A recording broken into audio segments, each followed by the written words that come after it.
गांव में रामू नाम का एक गरीब आदमी रहता था। रामू की जिंदगी बहुत ही दुख भरी थी। उसका एक छोटा सा मिट्टी का घर था जिसमें न ही सही छत थी और न ही सुविधाओं का कोई नामो निशान। रामू दिन भर मेहनत करके भी अपने और अपने परिवार के लिए एक वक्त का खाना मुश्किल से ला पाता था। रामू अपनी जिंदगी से दुखी था, लेकिन उसकी कोशिश कभी कम नहीं होती थी।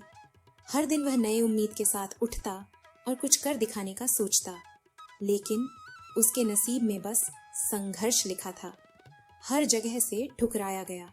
उसके मन में एक ही सवाल घूमता था, मैं इतनी मेहनत करता हूँ, फिर भी मेरी जिंदगी कभी बदलेगी या नहीं। एक दिन जब रामू अपने काम से घर लौट रहा था, उसने जंगल के रास्ते में एक अजीब सा पेड़ देखा। वह पेड़ बाकी पेड़ों से अलग था। उसकी पत्तियों से चमक निकल रही थी और उसके आसपास एक सुकून भरा माहौल था। रामू उस पेड़ के पास गया और सोचा कि शायद यहाँ कुछ खास हो। ये पेड़ कितना अलग लगता है, क्या यहाँ कोई चमत्कार हो सकता है? जैसे ही रामू ने पेड़ को हाथ लगाया, एक रोशनी चमकी और पेड़ से एक आवाज आई, रामू, मैं एक जादुई पेड़ हूं। मैं तुम्हारी मेहनत और ईमानदारी से खुश हूं। मैं तुम्हें एक ऐसी चीज दूंगा जो तुम्हारी जिंदगी बदल देगी। आप मुझे क्या देना चाहते हैं? मैं तुम्हें एक जादुई मुर्गी दूंगा। ये मुर्गी हर दिन एक सोने का अंडा देगी, लेकिन याद रखना, इस मुर्गी का अच्छे से ध्यान रखना और लालच मत करना। रामू ने खुशी खुशी उस मुर्गी को ले लिया और घर चला गया। अगले दिन सुबह मुर्गी ने वैसे ही एक सोने का अंडा दिया जैसे पेड़ ने कहा था। रामू ने उस अंडे को बेचकर पैसा कमाना शुरू किया और धीरे धीरे उसकी जिंदगी बदलने लगी। अब तो मेरी जिंदगी सुधर गई है।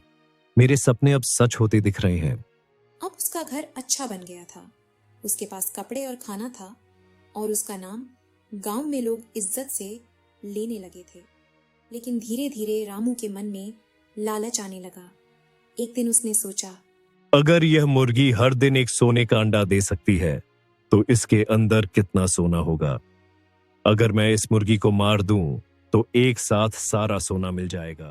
यह सोचकर रामू ने मुर्गी को मार दिया, लेकिन उसके पेट के अंदर कुछ नहीं था। रामू का दिल टूट गया। ये मैंने क्या कर दिया? मैंने अपनी खुशी अपने हाथों से खत्म कर दी। अब रामू फिर से गरीब हो गया था। उसने समझ लिया कि लालच बुरी बला है। उसने अपने किए का पछतावा किया और लोगों से अपनी गलती के बारे में बताया, ताकि कोई और इंसान ऐसी गलती न करे